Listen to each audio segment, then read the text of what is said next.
Shalom, nous allons étudier le DAF Yud Tet dans Masechet Zvachim. Nous reprenons à la fin de la 8e ligne, à la fin du DAF. Yud Chet Amud Bet. La Gemara avait rapporté une première source que ce qu'on appelle Bad dans la Torah, c'est bien le lin. Ravina rapporte un verset, Ravina Amar Me'acha, de là. Pare Pishimiyu al Rosham, ou Mechnese Pishimiyu al Motneem, lo Yarkero Bayaza. Là-bas on parle des Kohanim, dans Yecheskel, et on dit que Pare Pishimiyu al Rosham, ou Mechnese Pishimiyu al Motneem, qu'ils auront des chapeaux en pishtim, en lin, et des habits, des pantalons en lin. De là, on apprend que le bas de la Torah, c'est du lin. Alors, Malé Ravashi Ravina, on lui dit à Ravina, Veha de Ata Yecheskel Menalan. Si on dit que c'est ça la source, jusqu'à ce que le livre de Yecheskel arrive, soit écrit par Yecheskel, comment on savait comment habiller les Kohanim? On a dit, c'est pas un problème ça. On le savait déjà avant, simplement, on a une preuve qui a été écrite effectivement par Yecheskel un peu plus tard. Mais ta mère, ce que selon toi, Adam a appris ce que dit la prise d'Avarze, Mitorat Moshe Rabbeinu lo lavanu midrei Yecheskel ben Bouzi lamanu. Il y a une halakha qu'un Kohen qui n'a pas la Brit Mila, qui a un incirconcis, ne peut pas faire la voda. Il est mechalel la voda. On l'a pas appris dans la Torah de Moshe Rabbeinu, on l'a appris dans Yecheskel. Kol ben nechal, arel elev, arel basa, lo yavo el mikdashi. Tout celui qui est étranger, qui a arel elev, qui a le cœur incirconcis, c'est-à-dire qui s'est écarté du chemin de Dieu, ou qui a arel basa, ou qui est incirconcis au niveau de la chair. Donc c'est ce qui nous intéresse. Lo yavo el mikdashi, il ne viendra pas dans mon sanctuaire, c'est une allusion au Kohen incirconcis. Alors, sans Yecheskel, avant Yecheskel, qu'est-ce qu'on faisait? La Gemara Gemirela, t'es obligé de dire qu'on le savait. Yecheskel va se mettre à Kra, simplement Yecheskel l'a placé dans un verset. Hanami, Gemara Gemirela, pareil. Là aussi, on le savait depuis le départ que c'était bat, c'était du lin, simplement. C'est une chose qu'on a trouvée plus tard. Au passage, la Gemara reprend la fin de ce verset de Yecheskel. Malo Yargeru Bayaza. Ils ne se ceintureront pas Bayaza. C'est quoi Yaza ici, nous dit la Gemara? Ils ne devront pas se ceinturer avec le havnet à l'endroit où on peut transpirer. Kedetania, comme une braïta le confirme. Keshem chogrim, lorsqu'ils se ceinturent, les kohanim, en chogrim, lo le matam imotnehem, velo le matam matzilehem. Ils ne doivent pas le faire en dessous des hanches et au-dessus, euh, complètement au-dessus du ventre au niveau des aisselles. Pourquoi? Parce que en dessous du ventre, on parlait à l'époque où les gens pouvaient avoir comme ça un ventre important. Quand on a du ventre, eh bien en dessous de ce ventre, il y a un pli. Et ce pli-là est un endroit qui est sujet à la transpiration. Et au-dessus, également au niveau des aisselles, il y a la transpiration. Donc on ne doit pas le faire au niveau de Hatzileidem. Donc ce que l'on nous dit ici, c'est que le Kohen ne doit pas, Bayaza, se ceinturer et faire en sorte que la net soit à des endroits où il peut être en contact avec de la transpiration. Amar Ravashi, Amali Una Barnatan. Dans le même genre, Ravashi rapporte une histoire que Una Barnatan lui a enseigné. Zimna Chada Avaka Imna Kame de Isdegar Malka. Un jour, Una Barnatan était avec Isgedar, le roi, donc c'était un roi perse. Baba Mideli Emyanari. Et j'étais ceinturé avec une sorte de havnet. Il n'était pas Kohen Gadol, hein, évidemment. Mais Tatini allait et je me suis présenté dans lui, mais ils m'ont dit de le baisser. Pourquoi? Enfin, le roi lui a dit. Amalé lui a dit, c'est marqué dans la Torah que Vatem Tiyuli, que vous, le béni Israël, vous serez Mamlechet Kohanim Vegoy Kadosh. Vous serez une assemblée, un peuple de Kohanim et une nation sainte pour Akadosh Baruch Hu. Alors du coup, normalement c'est Bechou, ça parle de vous, les Juifs. Et donc sous-entendu, quand vous êtes des Kohanim, tu ne dois pas te ceinturer à un endroit où il y a une transpiration. Kataï Kameh Damemar, lorsque je lui ai raconté cette histoire à Memar, nous dit Una Barnatan, Amal, il m'a dit, et Kaim Bach, tu as réussi à vivre ce qui est marqué dans le verset, Vayu Menachim Omnair, que les rois te serviront, ce qui est marqué dans une prophétie, puisque ici c'est le roi qui est venu dire à Una Barnatan qu'en tant que juif, il avait un statut de Kohen. Nanatan, Kohen, Shelaka Bezvao, Korechala Gemi Bamikdash. Maintenant, on rapporte une braïta qui dit qu'un Kohen qui s'est blessé au doigt peut faire une sorte de pansement avec Gimi. C'est du roseau. Il prend du roseau naturel et il fait un pansement autour de son doigt. Valo Bembina, mais il ne peut pas faire cela en dehors du Beit Hamikdash, parce que si on parle pendant Shabbat, donc pendant Shabbat, on n'a pas le droit d'utiliser ce genre de pansement parce que la matière végétale peut elle-même guérir, et les Chachamim ont interdit de faire tout acte qui peut guérir, parce qu'on a peur qu'on en vienne à faire une melacha de Horaïta. Donc dans le Mikdash, on dit que les Kohanim sont zrizim, sont zélés, et donc du coup il y a des takanot Chachamim, des shvut qui n'existent pas dans le Beth Amikdash. Donc il a le droit, dans le Beth Amikdash, de faire ce pansement, mais c'est un pansement qui a tendance à guérir. Si par contre, il le fait de telle sorte à faire sortir du sang, là, ça devient un issour de Raïta, et donc c'est interdit à la fois pour les Kohanim au Beth Amikdash, à la fois Bamdina dans le reste du pays. Ma Rabbi Yehuda, Bere de Rabbi Yechia, et ici on nous dit au nom de Rabbi Yehuda, Lo Shano et la Gimi, Aval Tzitzul Katan, Aveito Bgadim. Ici, ça n'est autorisé pour le Kohen que parce que c'est une manière végétale, mais c'est pas un tissu. Mais si par contre c'était Tzitzul Katan, une sorte de petit tissu qu'il met autour du doigt, là ce serait interdit Mishum Mito Bgadim, parce que ce serait considéré comme étant un vêtement en plus, et on a vu que le Kohen ne doit pas porter d'autres vêtements que le vêtement de Kohen. Rabbi Yochanan Amar, Rabbi Yochanan n'est pas d'accord. L'amroyito Bgadim est là, comme Gadim. Le problème de mettre un habit en plus n'existe que dans les endroits où on s'habille, mais on n'habille pas son doigt. Avash Elohim comme Gadim, l'enveito. Donc ici on a une marloquette. Est-ce que le Kohen a le droit de mettre à la fois un pansement en matière végétale ou même un pansement en tissu, parce qu'il n'y a pas de problème de Yitob Gadim à un endroit où il n'y a pas l'habitude de s'habiller, ou est-ce qu'il n'y a le droit de le faire qu'avec une matière végétale, mais par contre il y aura un problème de Yitob Gadim s'il le mettait un tissu sur son doigt. La Gemara dit Veti pour que les Mishum Khatsitsa. La Gemara dit mais attends, avant même ça, il y a un problème de Khatsitsa, il y a un problème que s'il a un tissu sur son doigt, on va avoir un problème de Khatsitsa, c'est-à-dire qu'il va avoir quelque chose qui fait écran entre son doigt et l'objet qu'il est censé tenir pour la Avoda. La Gemara dit Bismol, on parle ici de la main gauche. Il a mis Shelov Imkom Avoda. Soit on parle de la main gauche qu'il n'utilise pas pour le service Beth Amikdash, soit dans la main droite, mais à un endroit où il n'a pas besoin de tenir un objet et donc il n'y a pas de khatzitza. En tout cas, la Gemara reprend sur le problème justement qu'on a dit quelques instants. Oupliga de Rava. Ici, il y a une discussion avec Rava. De'amar Rava, Amar Prizak Rava, en citant à Prizak disait Bimkom, Gadim Afilu Neima Achat, qu'à l'endroit où il y a l'habitude de s'habiller, à ce moment-là, Afilu Neima Achat, Chotzetzet, même un fil peut faire écran et faire khatzitza. Shelo bimkom gadim, shelo shalosh shalosh chotzotzot. Si par contre c'est pas l'endroit des habits, c'est 3 sur 3. Pachot mikan et nachotzotzot, mais par contre si c'est quelque chose de plus petit que 3 sur 3 et qu'on n'est pas dans l'endroit des gadim, à ce moment-là il n'y a aucun problème. Ce que l'on voit ici, c'est que quoi qu'il arrive, même à un endroit où il n'y a pas l'habitude d'avoir un habit, et bien à partir du moment où il y a une surface de 3 sur 3, 3 de farim sur 3 de farim, ça s'appelle quand même un habit, c'est chotzet, et donc il y aura un problème de yitob gadim. Donc la Gemara ici va nous dire que ça pose un problème plus pour Rabbi Yochanan. Rabbi Yochanan va d'ailleurs pliga. Sur Rabbi Yochanan, c'est sûr qu'il n'est pas d'accord. Pourquoi? Parce que Rabbi Yochanan a dit qu'à l'endroit où il y a des vêtements, ça pose problème. Oui.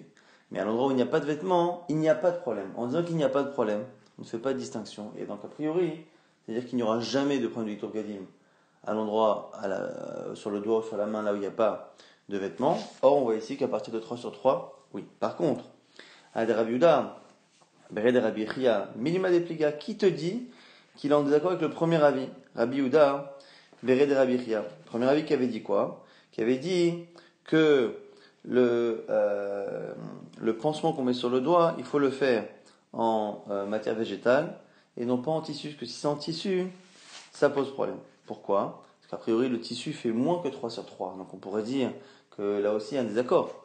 Non, Shanet Tzitzul Katan, des Chashiv. Parce qu'il se peut qu'ils soient d'accord, qu'en général c'est 3 sur 3, mais comme ici, c'est un pansement et donc ça a une utilité à moins de 3 sur 3, c'est assez important pour être considéré comme étant un problème. Ça, c'est la première version de cette Sugia. On en a maintenant une deuxième, Lishna Harina. Amrela Mariuda Bere de Rabbi Chia, que Rabbi Yehuda aurait dit Lo shanu el agimi v'atisul katan chotzetz, que selon Rabbi Yehuda, dès le départ il a dit que le gimi, le jonc, ça pose pas de problème, mais par contre quand c'est un tissu c'est chotzetz, ça fait chatitza, et c'est donc il y a yitob gadim. Rabbi Yochanan Amar Lo chatitza bepachot mishalosh al shalosh et là bimkom begadim. Et là maintenant, Rabbi Yochanan aurait dit que il n'y a chatzitza pour moins que 3 sur 3 que dans l'endroit où il y a un vêtement. Aval shelo bimkom begadim shalosh al shalosh chotzetzot. Mais si c'est pas l'endroit des habits, c'est 3 sur 3. Pachod miken ena chotzetzet, et moins que cela, il n'y a pas. Aïno de Rava, Amara Prisda et la Gemara nous dit effectivement que Rabbi Yochanan, dans cette deuxième version, revient à ce que dit Rava au nom de Rav Prisda. La Gemara dit, il est m'appliga à des Rabbi Béré, des Rabbi Chia. Est-ce que cet enseignement-là de Rava et de Rav Prisda est en contradiction avec Rabbi Uda, le fils de Rabbi Chia? La Gemara dit, Shani Tzitzul Katan de Chashiv. Non, c'est pas forcément une contradiction. On peut très bien dire qu'à la fois Rava et Rabbi Yochanan pensent en général qu'à moins de 3 sur 3 c'est pas un problème, et peut-être qu'ils seraient d'accord dans le cas là-bas du pansement, où là-bas ça a une chashivut spéciale.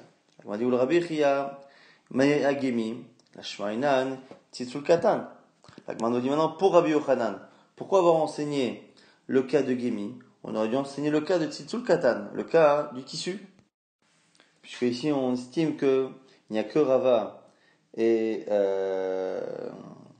Rabbi Uda et Rabbi Chia qui sont d'accord sur Tzitzul Katan qui est Chashiv, mais Rabbi Yochanan a l'air de s'opposer. Donc Rabbi Yochanan a l'air d'autoriser à la fois le Gemi, la matière végétale, et à la fois le Tzitzul, le tissu. Donc la Gemara dit pourquoi finalement, selon lui, on n'aurait pas enseigné le cas du tissu. C'est un plus grand chidouche. Mita gavoche kamashmana. La Gemara nous dit c'est mieux nous apprendre au passage que Gemi Massé, que justement cette matière végétale a tendance à guérir. Donc c'est pour ça qu'il a préféré enseigner ce cas. Donc finalement, on a deux versions de cet enseignement. Une première version dans laquelle on a bien une marloquette, à chaque fois entre Rabbi Yochanan et Rava qui cite Rav Prisda, et on a finalement ce chilouk là entre quelque chose qui fait moins de 3 qui est chotset, c'est à partir du moment où c'est un endroit où il n'y a pas de vêtements. Quand c'est un endroit où il y a des vêtements, non, un endroit où il y a des vêtements, c'est chotset, c'est à moins de 3 sur 3. Là où il n'y a pas de vêtements, c'est à partir de 3 sur 3. Et selon certains, on a une exception qui, même quand c'est pas l'endroit du vêtement, à partir du moment où c'est quelque chose d'important comme un pansement en tissu, eh bien, ça a une chashivut de telle sorte à ce que c'est chotset et ça s'appelle yito begadim. Maintenant, on a une sheila ba'erava. On a vu que il fallait absolument que le vêtement soit directement sur la peau, yual besaro, sur la chair du Kohen. Et ici, on a plusieurs questions justement de la chatzitza, quelque chose qui ferait écran entre la peau et le tissu. Ba'erava, question de Rava, nichnesalo ruach bevigdo. S'il y a le vent qui passe dans le vêtement et qui sépare le vêtement de la chair, maou, al-besaro beinan, ve'aleka, est-ce que on veut vraiment que ce soit sur la peau, et là c'est pas le cas. On dit le ma, derrière des bishabekar, ou peut-être que c'est la manière normale de s'habiller. Autre question. Kinama ou shtachot, si la personne a un pouls, une puce sur la peau. La Gemara dit metalotivayach, devadei chaytza. Si l'animal est mort, c'est sûr que c'est un problème, c'est étranger que c'est une chatitza. Chaya, mai, quand l'animal est vivant par contre. Est-ce que parce que ça va, ça vient sur le corps, bien finalement, ça fait partie quasiment du corps.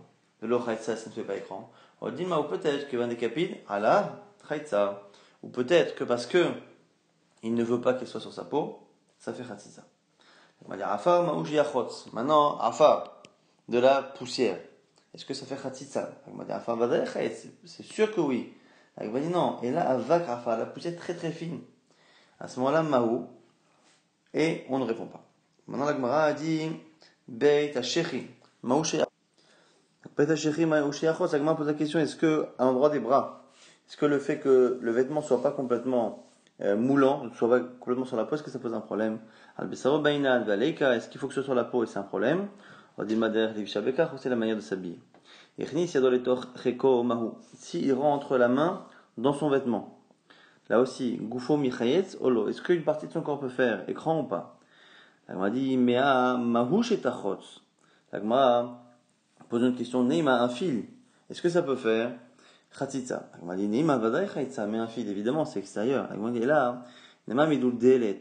Mahou. La Gemara nous dit ici c'est un fil qui est coupé mais qui est encore emmêlé un peu dans le tissu, donc qui n'est pas complètement sorti du tissu, qui n'est pas complètement extérieur, est-ce que ça fait écran ou pas?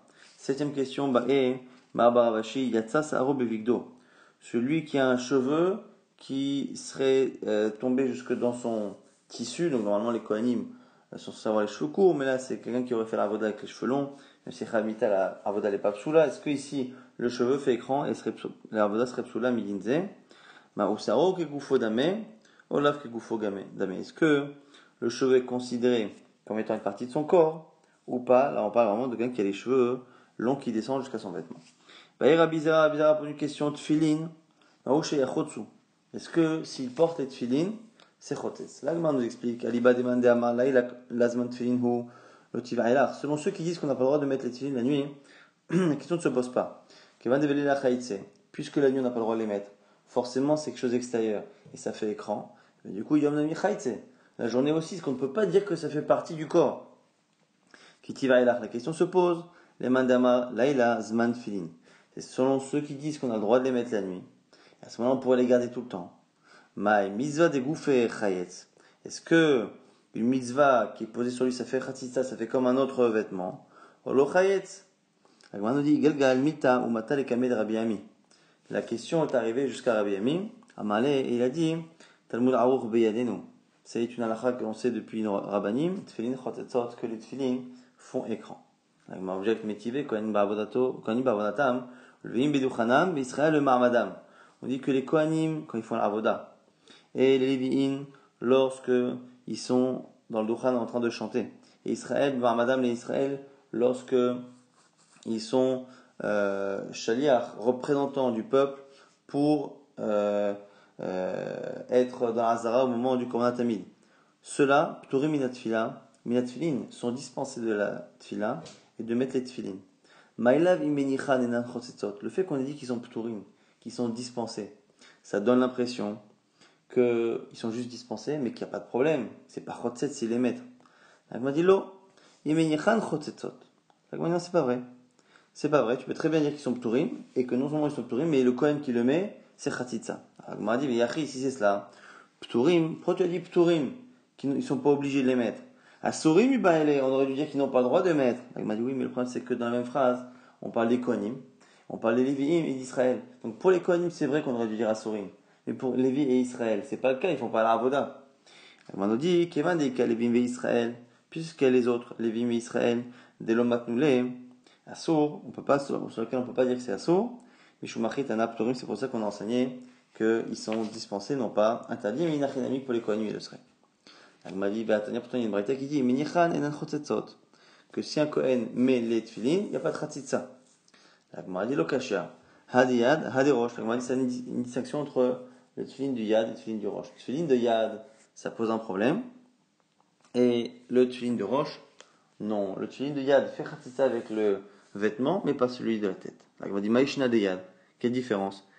Celui du bras, c'est marqué Nirtivil Bash al Besaro, que le vêtement doit être sur sa chair. Chez Loïd Abachotzet Beno Livsaro, qui doit rien avoir entre la peau et le vêtement. Des Roshnami pour la tête aussi, Ktiv, Samta Mitznef et Arosho, qu'on mettra le Mitznef sur sa tête. Il faut qu'il n'y ait rien entre les deux.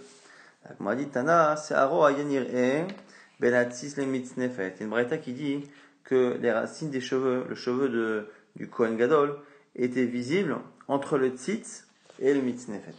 Et donc cet endroit-là, puisque la Braïta nous dit qu'il était libre et qu'il n'y avait pas la mitznefet dessus ni le tzitz, eh bien donc c'est un endroit où il pouvait mettre les tfilin, et donc du coup c'est la raison pour laquelle on apprend que pour la tête il n'y a pas de khatitza.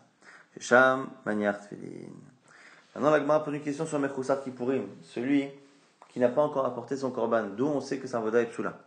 La Gemara dit Menalan on le sait, Amaravuna nous dit Amarkra, au sujet de la femme qui enfante, qui après avoir passé ses jours d'impureté, ses jours de pureté, doit apporter un sacrifice pour pouvoir manger des corbanotes. C'est marqué là-bas, Vechiper ale a Kohen vetahera. Le Kohen va lui faire pardonner sa faute, lui expier sa faute vetahera, et elle sera pure. Pourquoi tahera? Miklal shiitmea. Ça donne l'impression que jusque-là elle était impure. Or, ce n'était pas tellement le cas, puisqu'elle a passé ses jours.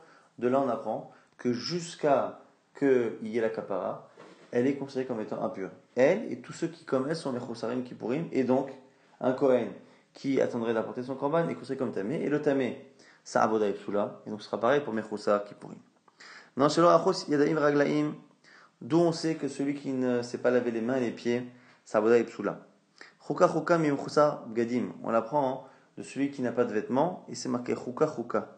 Pour les bgadim, c'est marqué vaitalaem ki on a les choukat olam. Et pour l'ablution des mains et des pieds, vaitalaem chok olam. Tanu Rabbanan, Kohen Gadol shelo tabal veshelo kidesh, ben beged le beged, ou ben avoda la avoda, ve'avad avodato kshera. Un Kohen Gadol qui n'a pas lavé ses mains ou ses pieds entre les deux avodot, jour de Kippourim, de Yom Kippourim, eh bien, la avoda est kshera. Ve'chad Kohen Gadol ve'chad Kohen Gadol shelo kidesh, edavar aglav be'shacharit, ve'avad avodato psula. Par contre, toute l'année, même le jour de Kippourim, si le Kohen normal, le Kohen idiot, n'a pas lavé ses mains le matin, ça par contre c'est ma'akev. Donc, toutes les ablutions de Yom Kippourim ne sont pas ma'akev, ne rentrent pas la avoda psula. Par contre, celle du matin, oui. Amalé Ravasi, le Rabbi Yochanan, Ravasi dit, Migde chamesh tfilot vasa kidushin doraita, vechuka ktiv behu. Li'agvu. Question de Ravasi à Rabbi Yochanan, puisque toutes les fois où il doit se laver les mains et les pieds, c'est marqué dans la Torah, à chaque fois c'est marqué, et c'est marqué chuka, c'est une règle. Pourquoi c'est pas possible la avoda? Amalé le dit, Makra ul vesham. Parce que c'est marqué à chaque fois qu'on l'habillera le Kohen Gadol. Levisha ma'akevet vendava acher ma'akevet, pour nous dire que c'est l'essentiel. C'est le fait de l'habiller, et non pas forcément la netila. Elle m'a dit, ça vous panav. Elle a changé de couleur à la face de Ravasi, tellement il était content de cette réponse. Amalé lui a dit, tu sais, c'est pas une si bonne réponse que je t'ai dit, parce que vav a ufta katvelach. C'est comme si je t'avais écrit un vav, un trait, sur un tronc d'arbre. Où là-bas, il y a plusieurs entailles, donc c'est une manière de dire que ce que je t'ai dit comme réponse, ça peut être objecté. Parce que si c'est cela, si toutes ces ablutions n'étaient pas aussi nécessaires que le changement de vêtements, pourquoi celle du matin de Yom Kippourim, c'est ma'akev? Alors la Gemara nous répond à cela. Ma'chizkia amarkra vaitalahem chok olam lo ulzao les dorotam. La Gemara nous dit, c'est un verset là-bas. Vaitalahem chok olam, ce sera pour eux quelque chose une règle éternelle à lui et ses générations. Davar ma'akev bezaro ma'akev bo. Davar shelo ma'akev bezaro et ma'akev bo. Ce qui sera obligatoire pour ses descendants est obligatoire pour lui, le Kohen Gadol. Et donc, comme pour les autres Kohanim toute l'année, l'ablution du matin est obligatoire, eh bien, ce sera pareil pour le Kohen Gadol, le jour de Yom Kippur. Rabbi Yonatan Amar, mais un autre verset. Vrachatsu mimenu Moshe Aaron ou Banav. Ils se laveront avec ça, Moshe Aaron ou Banav, les mains et les pieds. Davar ma'akev banav ma'akev bo, davar sheno ma'akev banav et ma'akev bo. La même logique. Comme on parle là-bas de Moshe Aaron et ses fils, ce qui posera problème à ses fils qui ne sont pas Kohen Gadol, posera problème au Kohen Gadol le jour de Kippour. La Gemara pose la question. Rabbi Yonatan Maïtama, l'homme dit Cheskia, pourquoi Rabbi Yonatan n'a pas pris le premier verset? Amalecha, il te dit là-bas, Haou les Dorot ou Dirtiv. Lui, il te dit le premier verset, il est vraiment venu t'apprendre les règles pour les générations futures. Et pas l'inverse. Pas des générations futures vers le premier Kohen Gadol. Veidach, Maïtama lo Amar Mihai. Alors, le premier avis, pourquoi il n'a pas cité le second verset? Parce que lui, il dit qu'il l'utilise pour autre chose. Rabbi Yosef et Rabbi Chaina. Pourquoi Damar Rabbi Yosef et Rabbi Chaina? Kol kior shen bo kedel kadesh arba kohanim imenu. Tout kior, l'endroit dans lequel on faisait l'ablution des mains et des pieds, qui ne permet pas de laver 4 personnes, en mekachimbo, ça ne marche pas, il n'est pas caché. Shneimar, c'est marqué là-bas. Hatsum imenu Moshe ve Aaron ou Banav. Ils se laveront là-bas. Moshe, Aaron et ses 2 fils restants. Donc c'est dans lequel on sait qu'il faut un minimum de 4 personnes pour que le kior soit caché. Au passage, Braïta, Tanu Rabbanan, Ketsan Mizot Kiddush. Comment on se lavait les mains et les pieds au Beth Amikdash? Maniach, Yedo Imanit, Agabe, Raglo Asmalit, Yedo Asmalit, Arabe, Raglo Asmalit. C'est marqué dans le verset, les mains et les pieds, donc on a l'impression qu'on les fait ensemble. Premier avis qui dit, on mettait la main droite au-dessus du pied droit, et on lavait les deux en même temps. Après, la même chose avec le côté gauche. Kadesh. Rabbi Yosef, Rabbi Yehuda Omer, lui dit autre chose. Maniach, Shte Yadav, Zo al Gavezo, Ve al Gabe Shte Raglav, Zo al Gabezo. Il met une main au-dessus de l'autre, et ces deux mains au-dessus de l'autre, il les met au-dessus de ses pieds, qui l'un est au-dessus de l'autre. Kadesh. Amoureux, ils lui ont dit, il flacta, tu as exagéré. Yeshala Sotken, qui peut rester debout de cette manière? L'agma dit, Shamir Kamal, et l'agma dit, c'est une belle objection. Et l'agma nous dit, Abaravi, c'est Vechavero Mesayao. En fait, il faudra qu'il y ait un autre Kohen qui le soutienne. Alors l'agma dit, Maï Benayo. Pourquoi ils sont pas d'accord les deux? Amarabaye Amida Minatsad Ika Benayo. Ils sont en discussion. Est-ce que le Kohen qui doit être debout, eh bien, est-ce que le fait d'être soutenu par un autre Kohen, ça s'appelle qu'il est debout ou ça s'appelle qu'il n'est pas debout? Amalé Rav Sama, Béré de Ravashi, les Ravin avaient les tiv mitav le Kadesh. La Gemara dit, mais qu'est-ce que ça peut nous faire? Il a qu'à s'asseoir. Et à ce moment, il n'a pas besoin d'être soutenu par quelqu'un. La Gemara dit, Makra les charrettes. C'est marqué là-bas au sujet de Kiddush Adam Raglaim, c'est marqué les charrettes pour servir. Et le service, le Shirut Me'omadou, ça doit se faire debout. Et donc, c'est la raison pour laquelle on a cette fameuse discussion. Est-ce que il peut être debout et à ce moment-là, il fait main et pied en même temps? Ou est-ce que, comme il ne peut pas être soutenu par quelqu'un, il faut qu'il le fasse tout seul. Donc, il ne peut faire que le côté droit d'abord, main et pied. Et après, le côté gauche, main et pied. Tanoura Banag, notre braïta, qui décheda vergla vayom, en sarich le kadesh balaïla. S'il a fait des tilat tedaim et des pieds, le jour, il n'a pas besoin de refaire la nuit. Balaïla, s'il a fait la nuit, sarich le kadesh vayom, il doit refaire le jour. Divrei Rabbi, ça c'est les paroles de Rabbi. Chez Rabbi Omer, que Rabbi disait, Lina mo'elet bekidush yadayim veraglaim, que le fait d'attendre peut justement poser problème par rapport à la kedusha des mains et des pieds. Rabbi Elazar ben Rabbi Shimon Omer, Lina mo'elet bekidush yadayim veraglaim, et Rabbi Elazar ben Rabbi Shimon nous dit que non.